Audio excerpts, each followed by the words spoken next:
আসসালামু আলাইকুম। আজ দ্বন্দ্ব সমাস নিয়ে আলোচনা করব।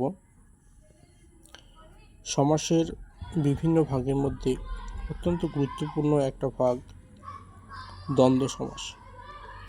আমরা সাধারণত জানি দ্বন্দ্ব কথার অর্থ কলহ, বিবাদ, ঝগড়া, কিন্তু সমাসে আমরা দ্বন্দ্ব কথাটিকে সেই অর্থে গ্রহণ করব না।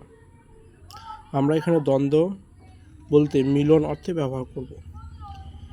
দ্বন্দ্ব শব্দটির অর্থ দুটি, যথা বিরোধ, মিলন বা জোড়া। দ্বন্দ্ব সমাসে সমসমান পদগুলির প্রাধান্য থাকে, কেউ সংকুচিত হয় না, কারো অর্থ গৌণ হয়ে যায় না। ও, এবং, আর, তথা প্রভৃতি সংযোগমূলক অব্যয়ের সাহায্যে দ্বন্দ্ব সমাসের ব্যাস বা বিভাজন করা হয়। আমরা জানি যে দ্বন্দ্ব সমাসের ক্ষেত্রে পূর্বপদ এবং পরপদ উভয় পদেরই অর্থ সমানভাবে প্রাধান্য পায়। একটা উদাহরণ দিয়েছি এখানে, যেমন চোখ ও কান, এটা হচ্ছে ব্যাস বাক্য বা বিগ্রহ বাক্য, এর সমাসবদ্ধ পদ হচ্ছে চোখ কান। এখানে দুটিরই অর্থ, অর্থাৎ পূর্বপদ এবং পরপদ দুটিরই অর্থ সমানভাবেই প্রাধান্য পাচ্ছে। রাজা ও প্রজা, রাজা প্রজা।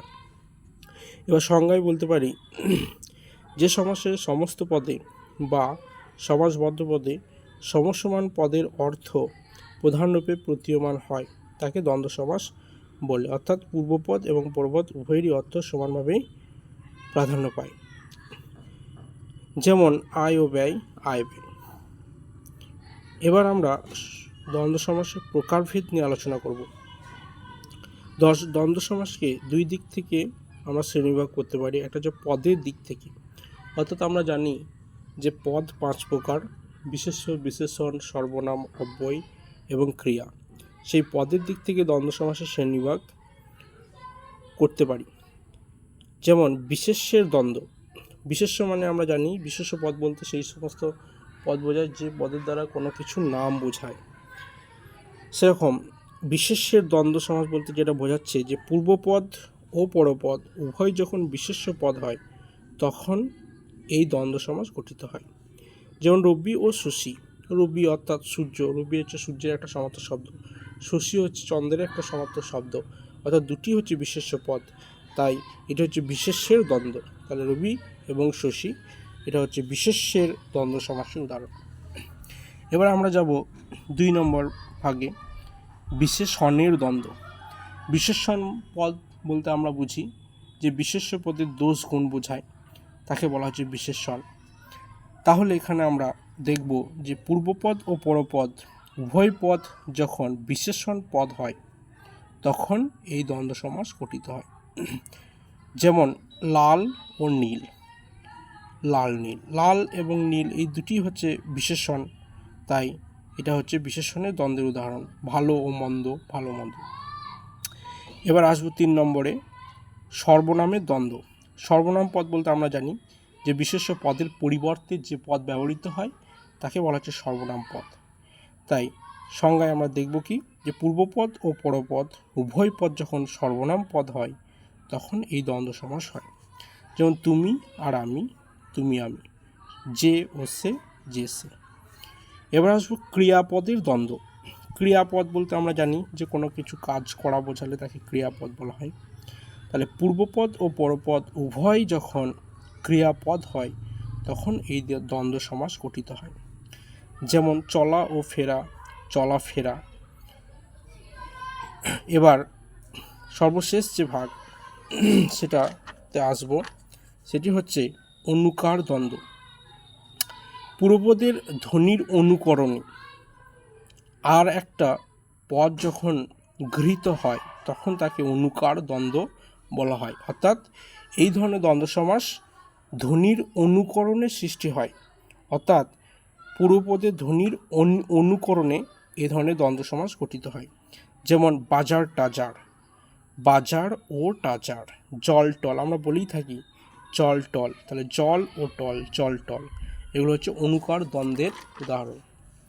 এবার আসবো আমরা সমাসের যে দ্বিতীয় দিক থেকে দ্বন্দ্ব সমাসকে যে ভাগ করা হয় সেই দিকে।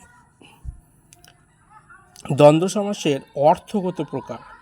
আমরা আগে দেখলাম দ্বন্দ্ব সমাসের পদের ভিত্তিতে দ্বন্দ্ব সমাসের শ্রেণীবিভাগ, এদিকে দেখব অর্থগত শ্রেণীবিভাগ।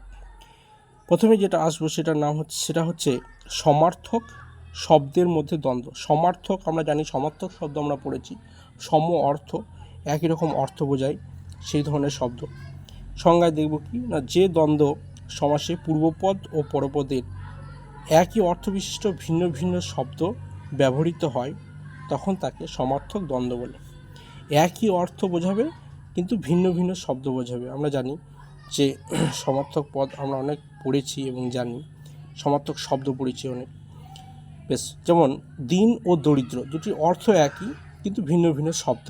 দিন ও দরিদ্র এর সমাসবদ্ধ পদ আমরা পাচ্ছি কি, দিন দরিদ্র। ভয় ডর, ভয় ডর।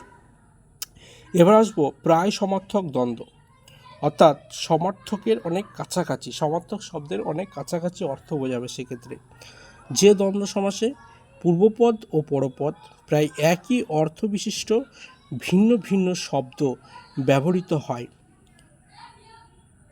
তখন তাকে প্রায় সমার্থক দ্বন্দ্ব বলে। যেমন স্কুল ও কলেজ, স্কুল কলেজ। গল্প ও গুজব, গল্প গুজব।